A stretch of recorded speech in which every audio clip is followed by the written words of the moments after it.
Welcome to Education 101 with your host, Eric Wolfram. Education 101 is about the amazing education community we have in the greater Spokane area. We highlight the outstanding programs, teachers, supporters, and opportunities of the education community in the Spokane region. Education 101 is brought to you in part by STCU. Here's Eric.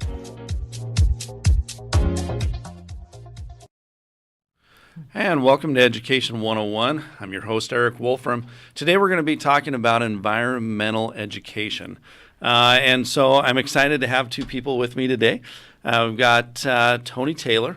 And Tony, you are the Water Resource Specialist with Spokane County. Is that right? Correct, yep. Excellent.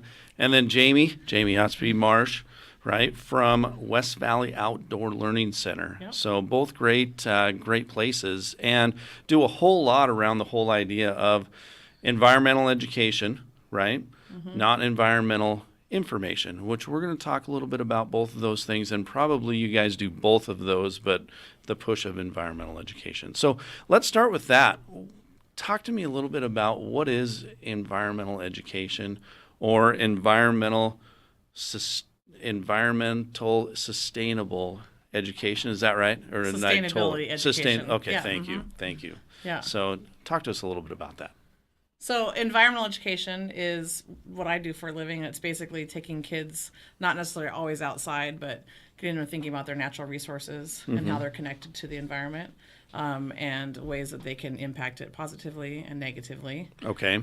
And outside of your traditional classroom curriculum. So we try to infuse whatever is being taught at the school and support it by doing environmental ed. Excellent. The state recently has come up with an endorsement for teachers. Okay. Where it's called environmental sustainability education, and it's more looking at, just getting deeper involved in how you impact the environment. So building how it's affecting the economy, just even socially how the environment impacts you. Yeah. Yeah, I mean, and to add to that, it's just giving public awareness to concerns, particularly in our local area, and just helping people do some of their own critical thinking around our environment and issues we have. So you talked about what are some of or around the idea of our local area. What are some of those concerns for our area? Well, for me, because I really focus on water resources, everything water and watershed, it's really about keeping those waterways clean. We talk a lot about our aquifer being our sole source drinking water, and how to prevent getting that polluted, as well as because our river and aquifer have an interchange to them, really being thoughtful about those two living beings, if you will, protecting them and knowing how to prevent pollution to those areas. Absolutely. Yeah. Absolutely. Are there other pieces in this area as well? So obviously the aquifer is a huge one for us. I would agree. It's something, and shoot, I can remember talking aquifer for as long as I can remember, which is good. So, well, and I guess we would focus on water too, especially with the partnership we have, but just kind of getting kids in the community aware of their habitats and ecosystems. Right. And so just even natural curiosity. And so like even my own children, in our neighborhood, we live out in Chatteroy, they notice that someone's logging the land and they instantly are start thinking about, now what about all those deer that we know live out there? So just paying attention to what's going on around them and curious about their surrounding life and world that's just not human and driven. And I think that's that critical thinking piece of seeing something that's happening, and then kind of asking the question of how does that affect the bigger picture, right? Yeah. How does that affect the bigger things? So that's great. So what are some of the things that you guys do to help raise that awareness, I guess? And again, we're talking environmental education versus environmental information. And you guys, beforehand, we kind of talked about this, but that information side of the house is talking about the things, where education is more of the critical side the critical thinking piece that we just talked about. Is that right? Yeah. Yeah. I mean, I can think about what I did today for work. It's like I was mentioning, we went out to see the eagles at Wolf Lodge Bay, and that they're here right now. They're not Right. here all the time, and that it's a really unique thing that people could go do. And why aren't they here all the time? Well, it's because the kokanee salmon are spawning. This Yeah. is the eagles know when the kokanee salmon are spawning, and this is why they're here. And so for us, just that's a local phenomenon that happens, and taking kids out there and their teachers and a bunch of parent adults that why is it happening right now and why isn't it all the time? Just Right. having that conversation about a unique, food web that's happening currently in front of them. Absolutely. Absolutely. And we can have similar seasonal discussions around, our snowpack and understanding if it warms more quickly in the spring, how that'll impact our river levels and how that might impact later in the summer, a drier summer perhaps, Right. if we have an earlier, snowpack melt. And so, getting them to understand that our climate impacts things, impacts our local watershed and Absolutely. Well, I think about people that are like, as long as it stays up in the mountains, I don't mind having snow. Yeah. But in reality, they don't understand what that means when we don't have a lot of snow Yeah. here in Spokane. And that, I know it's miserable to drive in and shovel and whatnot, but there really isn't impact on your life and animals and resources life if we don't have a good snow. If we don't have it. So you have to be horribly have to drive in it, but Exactly. understand why it's okay. Well, and I think about that. I mean, even this year, we're looking at, it's December now is when we're filming this. And that whole idea of, oh my gosh, we haven't had much snow, if really any so far, a little bit. And so that's, it's something that runs. through the mind. That's the whole environmental sustainability education. So it's not just the impact on the ecosystem. Mount Spokane is just now opening. Yeah. Like when I remember when I was a kid, but Thanksgiving Day was when we went skiing for Yeah. the first. That's what we did every year for That's right. Thanksgiving, and that's not happening now. Now it's not opening until late December, and then it's just a few chairs. So, Right. economically it impacts industries as well if we have changes in climate. But Yeah. You guys have had a good partnership, and it's kind of I really like it because I always like to see when education crosses lines outside of the education world into whether it's with the county, with business, with nonprofits, and so on. And so, Jamie, you're with West Valley School District, right? Yep. And then Tony, you're with the Spokane County and out at the is it the Water Reclamation Center or Well, Water Resources Center? Water Resource Center, Okay. and we're adjacent to our water reclamation facility. That's right. Yeah. That's right. Which is a fascinating field trip all in itself. I've gotten to go through that. So so that partnership, formal educators and those informal educators, if you will.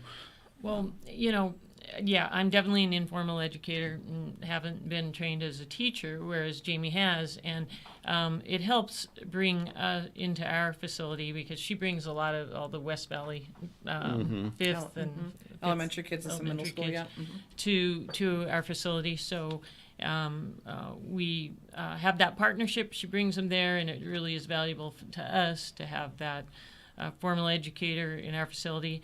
Now, when we're not partnering with her on something, we educate ourselves, and as an informal educator, what I can bring is topical expertise on something. Right. For teachers who, inside the classroom, they might need that extra, let's go learn about something very specific and get into the details of that. Like when they come to our facility, we can show them not only about some of the things I already mentioned, but we talk about human impacts and stormwater and wastewater, and how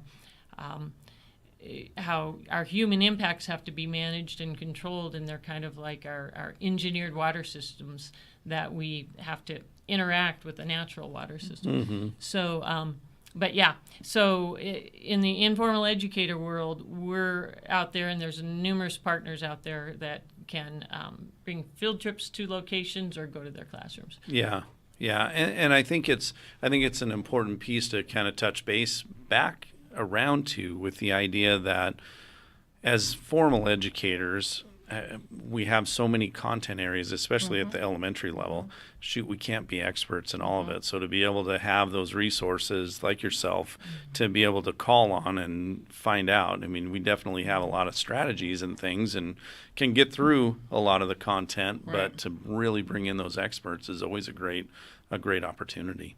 Well, and Spokane is full of them. I mean, there's everything from water to wildlife to physical science, and I love it because, we bring kids from West Valley to the Water Resources Center. We've been doing this for, 7 years or something, and they come a lot. And when I ask them, what do they do here? They always are saying, this is where our water comes when we flush our toilet. Like, they really get an idea, and so it's a tangible piece that they can experience as a 8-year-old student. Absolutely, and they love it too. That's that piece that they can visualize and go, what? Okay, I flush the toilet, it goes there, and now it goes here, and then that whole process is just fascinating. So that's great. Speaking of the whole idea of formal educators, I know Jamie, you mentioned the whole idea of an endorsement for this. So talk a little more about that if there's anybody out there that's interested. Yeah, so actually I know Eastern and Whitworth universities, they have the endorsement program for educators.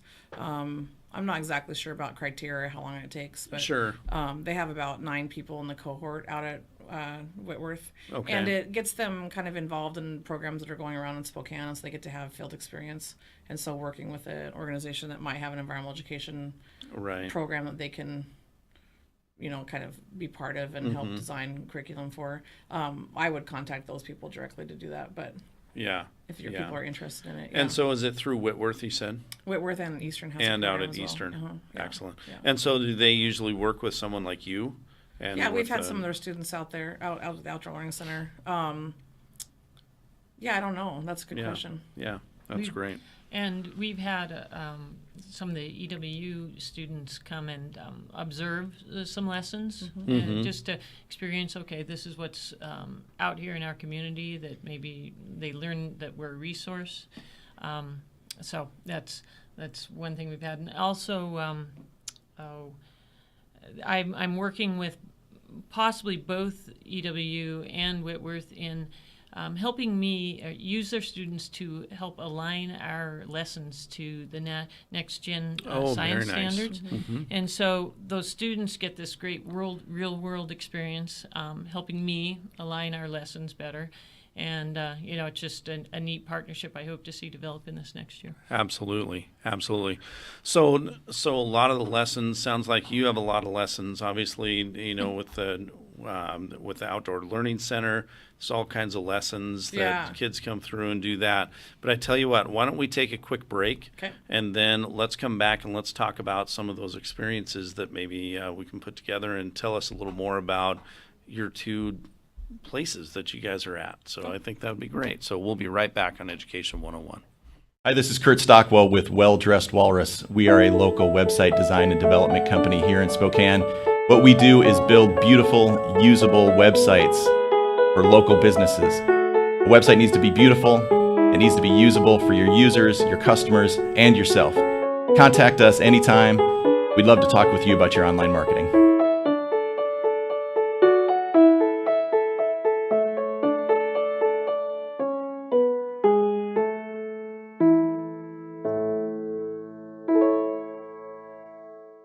I'm Jade Becker, and I'm a senior at Chewelah High School. I'm at STCU's Money Live event.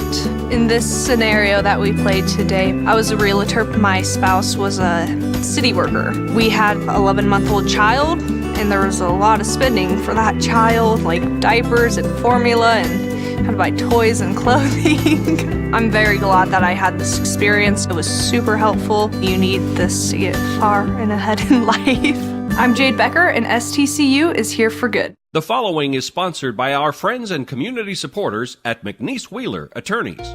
McNeese Wheeler is a boutique law firm in Spokane, handling matters in both Washington and Idaho. Areas of law include business law, wills, trusts and estates, family law, personal injury and wrongful death, and real estate matters. For your full-service legal needs, contact McNeese Wheeler Attorneys.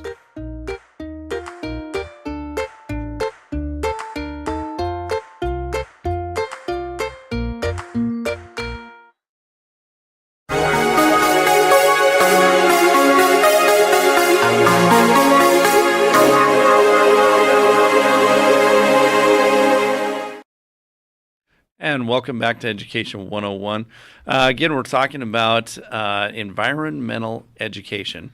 And so before we left, we were talking a little bit about the lessons and the different things that you guys do. And so I want to take the second half of the show today and give you guys each some time to talk about the Outdoor Learning Center and then talk about the Water Resource Center as well. And they're two excellent resources that we have in our region. Very cool programs both. And so I don't know if you guys need to rock, paper, scissors to see who goes first, but I would, Jamie, that would be you. So tell us a little bit paper, about. scissors, I won? Yeah, you won Okay, pretty okay. much. Yeah. So about the center? Yeah. So we're part of West Valley School District. That's right. We probably about 75% of our time is with West Valley kindergarten Okay. through 5th grade students. So our district has science curriculum that we've adopted, and so we try to provide kind of the hands-on environmental focus for those K-5 teachers. We see every kid in West Valley's elementary program 3 times a year. So Okay. a couple times they come to the center, and then we try to offer a field experience. Like I mentioned earlier about the eagles, so they're going to be studying structures and functions of animals and whatnot. And so going out to see the eagles is perfect. You can talk about it. But then the other part of our time is with non-West Valley. So if you're a Okay. classroom teacher that maybe is teaching 2nd grade about insects and you are looking for a field trip, teachers can come to us. We're really good at either having canned programs that we're ready to rock and roll with, or if you're like, well, I was really curious about this, we're good at Right. designing stuff too. So we can take about 100 kids at a time. That's not our dream number, but we do have a small fee that we charge because we have live birds of prey Right. that we have to feed. So we have hawks and owls and a falcon Oh, that will boy. actually come into the classrooms, or you can come to the center and meet them. But teachers can contact us. We can do physical science, earth science, or life science. Like I said, we have birds, we have tortoises and snakes and all sorts of things. So Right. it's fun for kids to just get to come and see. It's, kind of a zoo here in Spokane.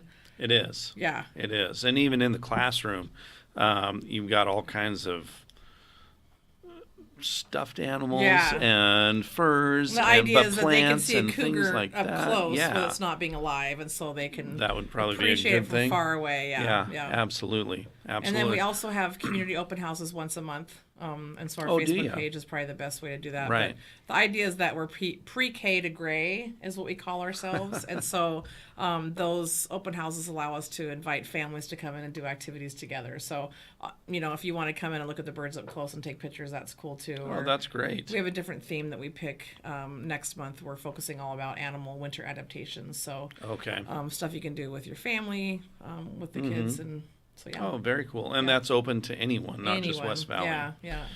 I know that I've gotten to see this in multiple capacities. Number one, from a professional, I've been down there and had the opportunity to go through it. But then I also, was it last year, a couple of years back, I got to go with my son's school and yeah. do the whole system, because you Yeah. guys have stations and Yep, things like that, Yeah. right?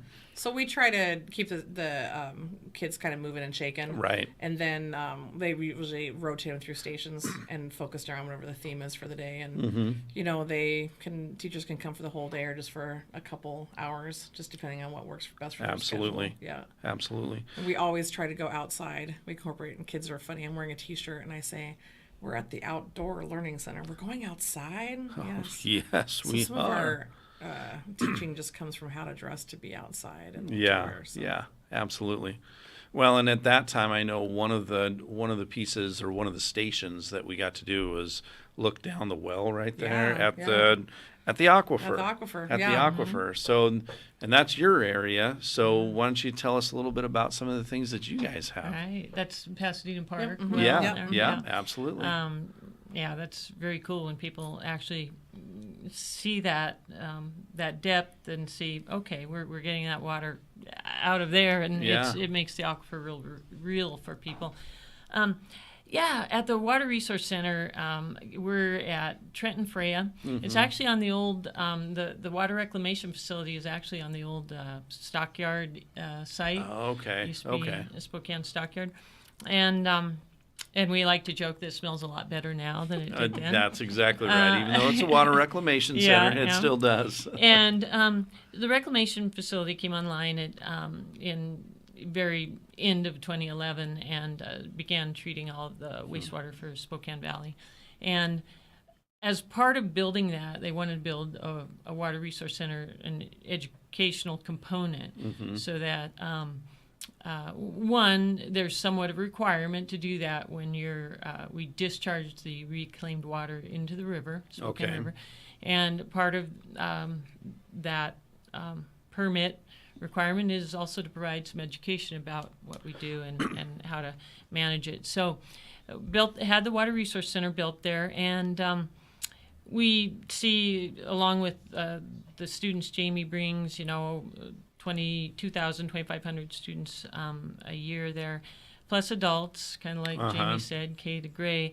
I give adult tours of the facility, of the water reclamation facility. People find it fascinating. They can't believe what actually happens when it leaves their home. And, there's physical, chemical, and biological processes. It's very interesting. We have one of the newest facilities in the western U.S. and very high tech. So that's really cool, learning about that. But back to the kids, getting field trips there, it's I've done a lot of outreach since I've been there a little over 4 years, and just trying to get us on the map, let teachers know we are here, and we do about a 2-hour field trip, depending on what the teacher needs, and we not only teach about the natural water cycle and water systems, but again about the engineered or human, we call it, water cycle, where we're making water dirty, whether it's our storm water or our what we flush or put down our drains, and saying, how do we return that to the environment safely? Yeah. And making people very aware of not only the obvious things not to flush for, like Legos and dolls and things, but but really, so what you're saying is you've seen it where people have flushed Legos and dolls, which is why you would bring that up. Well, I bring it up because I get that information from the kids, because I always ask them, what have you flushed that you knew you shouldn't flush? And those are often two of the answers. But I love it. But we never see it, it goes through our process. We can't retrieve wedding rings that fall down the toilet or anything. It just kind of gets extracted through a very mechanical way. Right. So just, again, back to that awareness piece of we're all kind of personal polluters. We all contribute to various levels of pollution, and just have to be cognizant of that. Particularly, we teach a lot about that invisible pollution of a variety of chemicals that we use. Yeah. So just a couple curiosity questions. Number one, when I do flush, how long does it take before it's cleaned and back out to the river? Yeah, Jamie knows. 8 hours.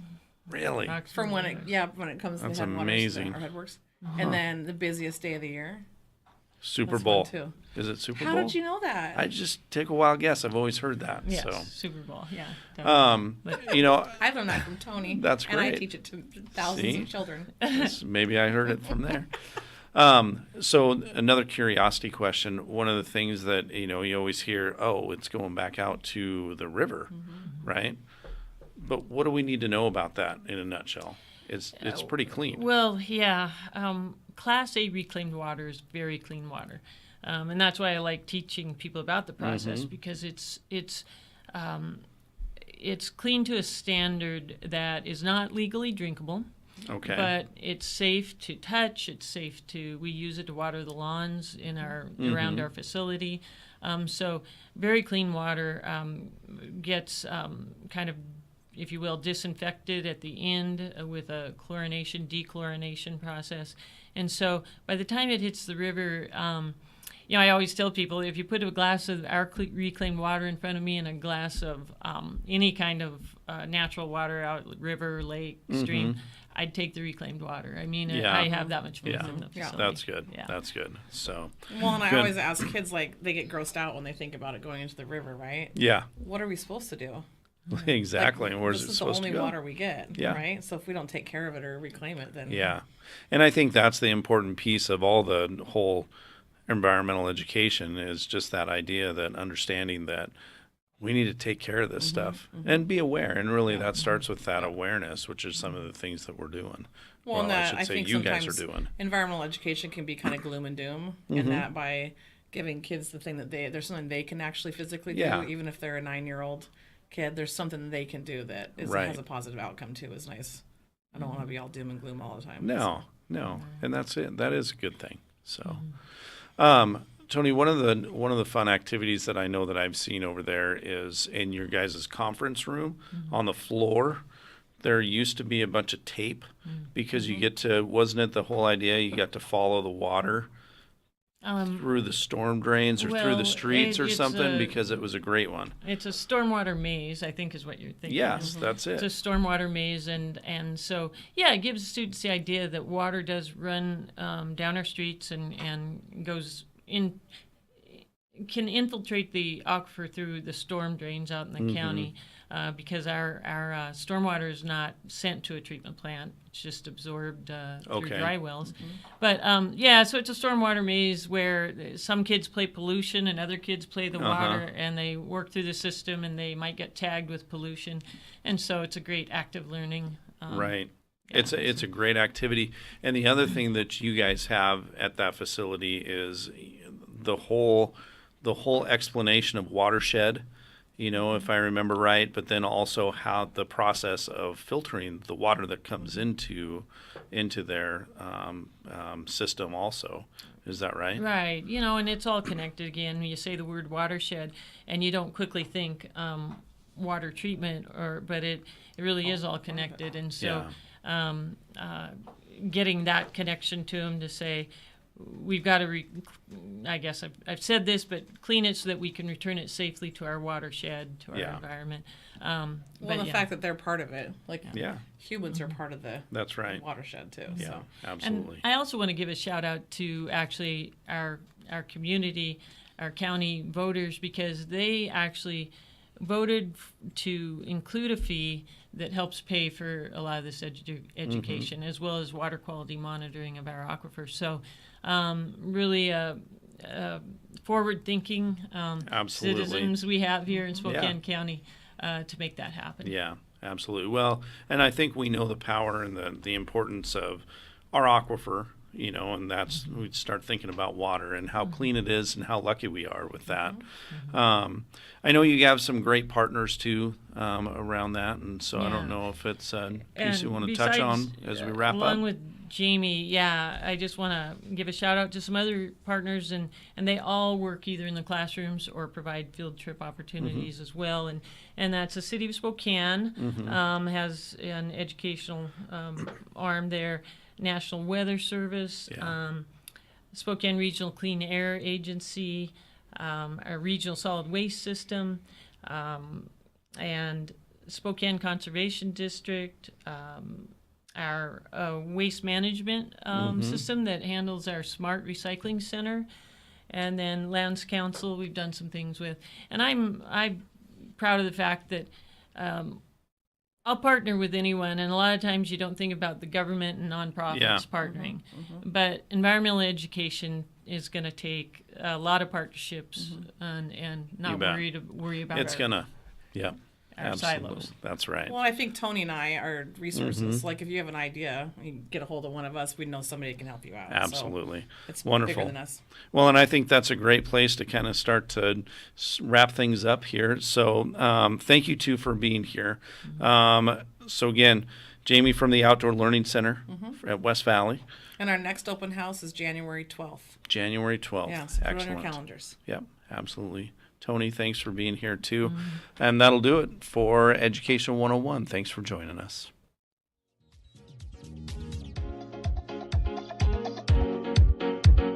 Education 101 is produced in Spokane, Washington by SpokaneTalksOnline.com, which is solely responsible for its content. Education 101 is brought to you by our friends at STCU. Ask Eric a question, recommend a guest, and hear this program again online anytime at SpokaneTalksOnline.com.